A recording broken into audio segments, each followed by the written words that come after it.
my first memory of you, and I think it really is the very first memory, is walking into your dorm room in Calhoun College at Yale and seeing you hunched over an Apple II, making this very odd little like karate sequence or something on the green screen. Is that right?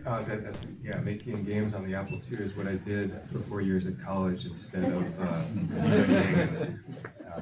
And one of the things I love about your story and the video game story in this book is that it is your career kind of bridges the whole modern history of video games. I mean, you kind of started almost not quite with Pong, but you came right after that, and you go all the way into 3D animation and so forth. Can you tell just a little bit about how the technique worked, like in Karateka? Like how did you make that game? Yeah, so this was the early 80s. And this was the time when games kind of evolved from Pong, which was a couple of years earlier, to Space Invaders. And then games started to become sort of more cinematic in a way, because the arcade games were all about like getting the player addicted to put in more and more quarters. You have to bring rolls of quarters to the arcade. The Apple II was magical for me as a kid because it meant I could play games at home whenever I wanted. Imagine that. So the early games were kind of, there would be like a triangular spaceship, like asteroids shooting at space rocks. So it was kind of abstract. With Karateka, which was the game that I did, took most of my college career, and that was the first game that I did that got published.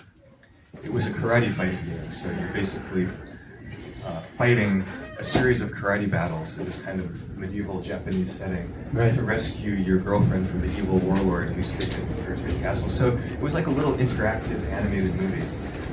And to do the animation, because I wasn't a trained animator, I used Super 8 film to shoot my dad, who agreed to put on my mom's karate outfit. And my sister Emily put on her bathrobe to be the princess. And, filmed them like in the woods in front of our house in Chappaqua.